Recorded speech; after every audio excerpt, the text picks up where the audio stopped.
What do the Mavs have to do to put the right pieces around Luka?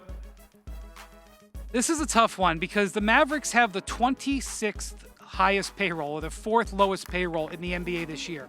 They did this really without spending a lot of money. That's good news. The bad news is that it's going to cost them a heck of a lot more for this exact same team next year.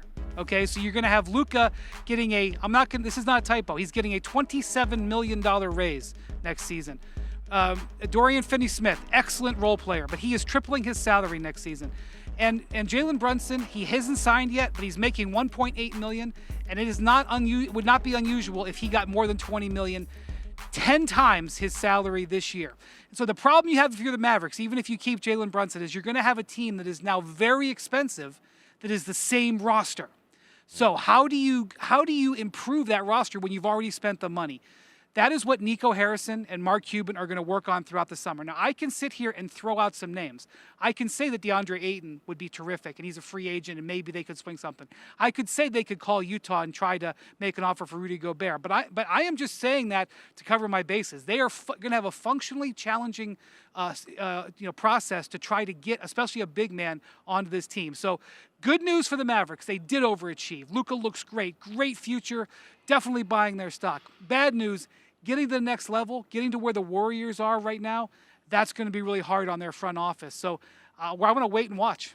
No knock against the Mavs front office, but Bob Myers, like Golden State is special, and even they kind of lucked up because Steph was so hurt early in his career that he had a very team-friendly deal, and that helped them put pieces around.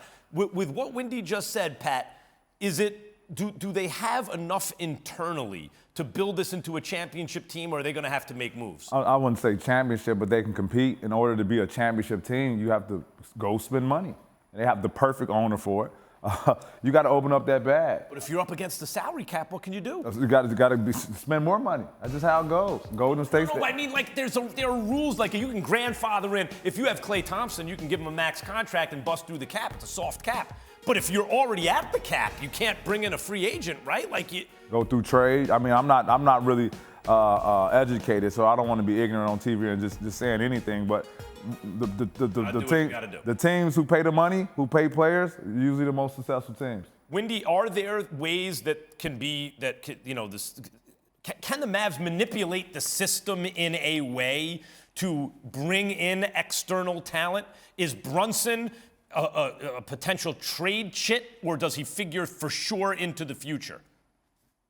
Well, let's look at what the Boston Celtics did. Okay, so a year ago they had a good team. Not a great team, they had a good team. They were able to use very shrewd trades. They went out and got Al Horford, who makes a max salary, but they were able to flip Kemba Walker in a first-round pick. Then at midseason, they flipped a first-round pick and a future pick swap to get Derek White. Those two trades have completely transformed the depth on their roster, and they are right now below the luxury tax. Now, if they win the title, there's some bonuses that have to get paid out, and they'll go into the tax, and I'm sure they'll be happy to pay it. But if you look at a team like the Celtics, they have very shrewd management that went out and found opportunities and added to the star players they already had. So it can be done.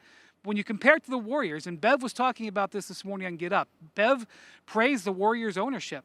The Warriors owners went out and sold a piece of the team, and they sold a piece of the arena. They raised like $500 million to try to pay for this team. And that is how, like you look at Andrew Wiggins and they say, wow, Andrew Wiggins, what a great player to have.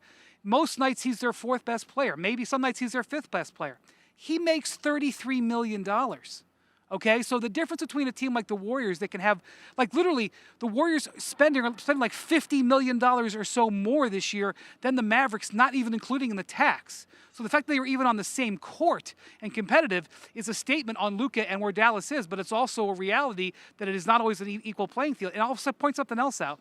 I know Mark Cuban is going to pay going forward, but the idea that Mark Cuban spends endlessly, that's an antiquated idea. They have not been in the tax in 10 years. So this is going to be Cuban changing gears from where he's been if they do start spending more. Makes you realize, like the Buss family, Dr. Buss and now Jeannie, when they pay that luxury tax and basketball is their business, that's really saying something, because these are not, it's not like $20 billion and it's all coming from somewhere else. Basketball is their business. I like the hustle, though. I like the hustle from the ownership from Golden State, as Wendy pointed out. Like, that's some, You know, that's some city, Chicago, New York type of mentality, man. We can't afford it, so guess what? We go hit the trenches. We go hustle. We go flip this. We go do this. We go do that. And had the money to build a championship team, so other owners should definitely look at the blueprint of that. Going back to your original point, whatever the cap situation, are you willing to pay the tax? Are you willing to spend the money? And that money for the players. We deserve it. Work our ass off. Thanks for watching ESPN on YouTube. For live streaming sports and premium content, subscribe to ESPN+.